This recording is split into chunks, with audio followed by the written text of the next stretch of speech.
I think it's gonna just go each time more fun, more crazy, more weird, more combinations, like all sorts of variations, and make anthropologists completely thrilled and, excited. A lot of things to observe and curious modalities. We have all things going on. You have all. It's incredible. Like you have Orthodox Jewish drinking ayahuasca in Israel, and then you have like cyber shamanism and people that put machines on their brains and drink ayahuasca at the same time. And then you have like, you know, neo hippies, raves, movements importing ayahuasca to their techno scene. And it's just going to be really dynamic and grow up more and more, and very interesting. I have observed in my lifetime a lot of things happening. When I started my research, these uses, they were almost clandestine. They were very, very under the table. They were very secretive. And now you have tons of millions of internet websites and all kinds of things going on. And in Europe, it's even more because, since it's a little bit far away, and in the US, they tend to combine. They are less embarrassed to combine with more different things because they don't have the traditional patterns so close, kind of imposing themselves. And, if you get off tradition, that's bad for you. So they're more open to do all kinds of combinations.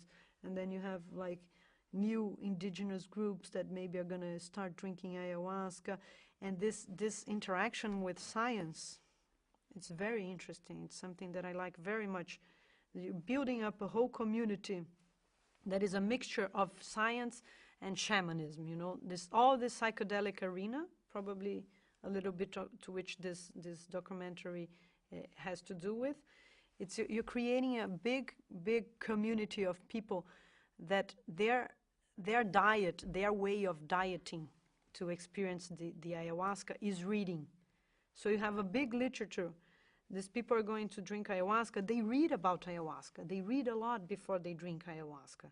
And, and the anthropological categories that they read in their books, the Dr. Strassman's categories that they read in that website, or that, historical references of the Incas, they guide their experiences when they are drinking ayahuasca. And then people start describing their experiences within that framework. Like they say, oh, I think my levels of serotonin are too high, and I think that my levels of dopamine are this and that. And on the other side, you have these categories migrating to the shamans. Like you have, for example, that recommendation that people should not use Prozac and, certain kinds of antidepressants together with ayahuasca. And you have the indigenous groups receiving our nosological categories of health and disease, and the shamans themselves are dealing with these categories. And this come to be little characters in their, beings. Like maybe something that for us is like a disease category becomes a being together with other beings in the Amerindian cosmologies. So the way they frame the experience, they have these other characters, these other things. And also, how is the shamanic logic invading the academic logic? That's very true too, because you create a kind of figure to which I am part also, that is this double character, that you're part ayahuasquero and you're part a researcher. So when you fight with your colleagues for prestige and for funds and for space and recognition, you also fight with them shamanically, and through maybe a shamanic logic. Or maybe you have some people using our categories to do shamanic attacks. For example, I am a doctor, I have some Western formation, and I write a letter to the government accusing that shaman of being irresponsible, doing sexual abuse, commercializing. But actually, I am a rival to him as a shaman. But I'm talking through our system. And this is very strong, and this is something that particularly interests me. How these things, apparently very contradictory, they live together. So you're doing like a shamanic session, and the guy is asking you, how much millimeters do you want? Millimeters is not? Milliliters. Huh? you mean the volume, the amount? Yeah. Yeah. It's not milliliters? Yeah, it is milliliters. Yeah, yes. So he's giving you ayahuasca. He's pouring it to your glass. And then how much milliliters do you want? I What say number? 250. Right. So what is this? No, I say, put it up to here. No, a little bit less. You know, or the guy, like this German guy that I was hanging out with the other day, really, really curious. He is buying ayahuasca from South America, and then he doesn't think it's working very well. He gives it to his people, and bah, you know, it's kind of embarrassing. You're charging them a lot of money, and sit down, drink ayahuasca, and nobody.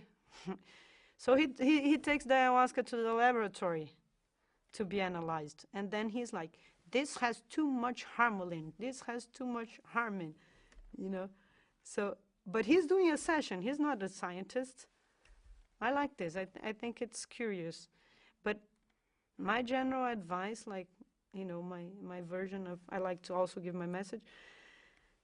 People want to drink ayahuasca. I think instead of going ahead, they should go behind, you know.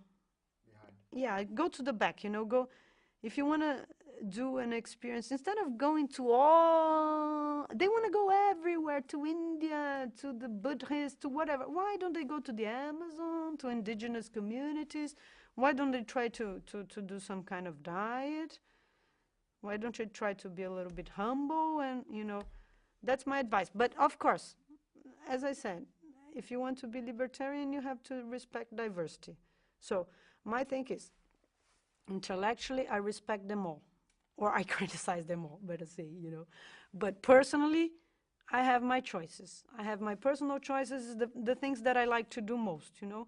And the things that on my path, I started with Daime and UDV, and then I went to Vegetalistas, and then I started drinking with indigenous peoples. And I want to go each time more and more in the Amazon, inside forests, and drink ayahuasca with these people. And like with my Kashinawa friend, that he paints us. It's very nice. It's get painted drinking ayahuasca, these colors of the snake and all that. But there's a lot to do, you know. It's a big life. I see it as it's a path.